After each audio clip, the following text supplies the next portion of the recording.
Hello, Guardian. Today we're going to be going over my favorite build, or maybe of all time, the Gifted Conviction build. I'm sure a lot of you have seen it. I just wanted to make a video on my own take on it. It's a prismatic build, but let's get straight into the build. I hope you guys enjoy. Don't forget to leave a like and subscribe if you do enjoy. Hopefully, I can bring more content to you in the future. And let's get to the first part. First thing we'll go over is the exotic itself, obviously called Gifted Conviction.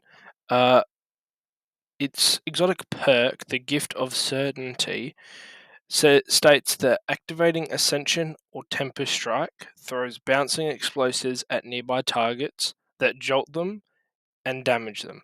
Jolting nearby targets grants you damage resistance. So we're going to specifically be using this for Ascension. I don't really use Temper Strike. So let's get into the main subclass.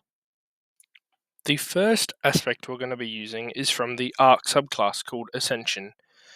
It states that if you press your dodge button while airborne twice if you're on controller, hold it, sorry, if you're on controller, hold it. You consume your class ability energy to summon your Arc Staff, propelling you upward, creating a burst of energy around you that amplifies allies and jolts targets. So basically, you click the button and you're instantly amplified, and then with the other, with the main exotic we're using, it jolts at targets and gives us more damage resistance on top of having a 15% damage resistance from having amplified. The next aspect we're going to be using is Stylish Executioner. Pretty self-explanatory, but it states that defeating a target affected by any elemental debuff, not just a Void one like the Void subclass, any elemental debuff, grants you invisibility and true sight. And then after performing a Stylish Execution, your next melee attack when invisible weakens a target. So basically what you're going to want to do when you activate your Tempest Strike to go up, if you hit someone and kill them, instant invis. Or if you hit someone and then shoot them and kill them, instant invis. It's just so much invis, and your weapons can do that too. That's what the build is revolved around, and your melee attack and all this other stuff, which we'll get to later. We're going to want to pair this with Threaded Needle, which applies Radiant with one of the things we're using later.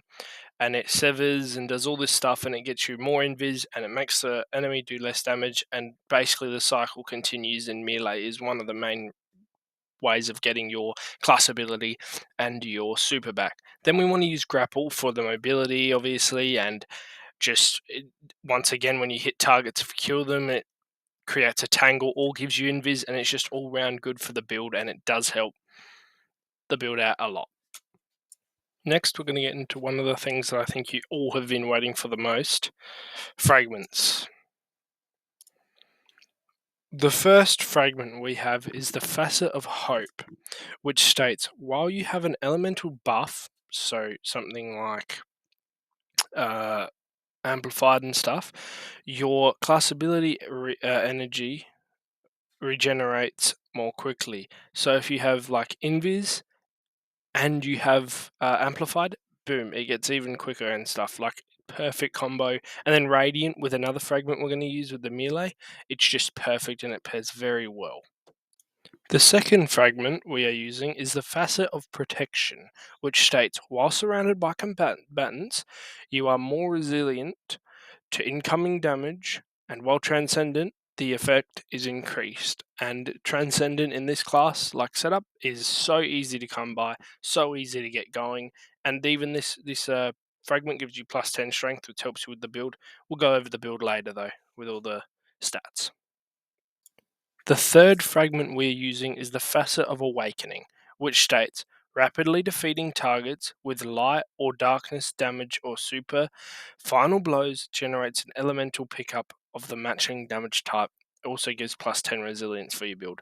This is very good because you're going to be doing a lot of light damage with your weapons, and when you kill your super, just use a super that gets a bunch of kills if you want. Doesn't really matter because the rapid light final blows are going to help already. Now, this fragment is one of the main fragments of the build, Facet of Dawn, which states powered melee hits against targets makes you radiant, and powered melee final blows make you and nearby allies radiant. Bad thing is it gets minus 10 strength, but that's okay. We'll deal with that later. But perfect support, or just for you, even if you're running solo. I like to solo with this build, especially because it is really good at survivability. Okay, on to the last fragment, I believe.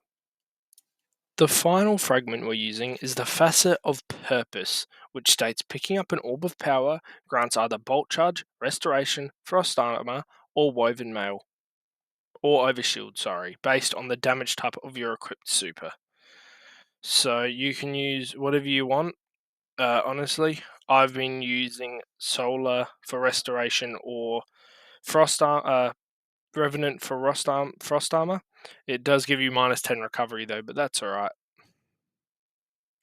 Just quickly, we are going to go back to the dodge because I forgot to say we're using Gambler's Dodge. Sorry, Marksman Dodge, because we want to get the melee ability energy back when we do use Ascension or a dodge roll or anything to help with the build. Now it's on to the mods for the armor. We want to be using 2 hands-on on your helmet for the super energy, and whatever gun you like to the solar or like void or whatever that you like to make orbs, put that on. My build, I use solar in a lot. Next, you want a bolstering detonation and 2 focusing strikes just to get that all the abilities going over and over. Obviously, use whatever in your chest piece. Use whatever dampener or resistance you want for the activity you're using. On my boots, I like. Honestly, it's up to you on your boots. You can use whatever you want. I just like the extra health and class ability. It does run very well with the build. And then I just chucked on a solar thing for because I use solar. On your cape, you want to be using the special ammo finisher, and then you want to use powerful finisher to get you an overshield while you're doing a finisher, and then you want because you're going to be using Ascension a lot, so just use that as well. Let's go on to the weapons. My weapons build is using the Iron Banner submachine gun, which the roll I bought from the gunsmith. You might still be able to do that. I don't know. Aberrant Action and Sleeper Simulant. So for the submachine gun, I have Attrition Orbs, Kinetic Tremors because that works very well with making orbs of power and everything for the build. Then for my Aberrant Action, I'm using Heal Clip Incandescent for incandescent to make me invis, and then if I'm low on health, I can reload and I instantly heal. Beautiful.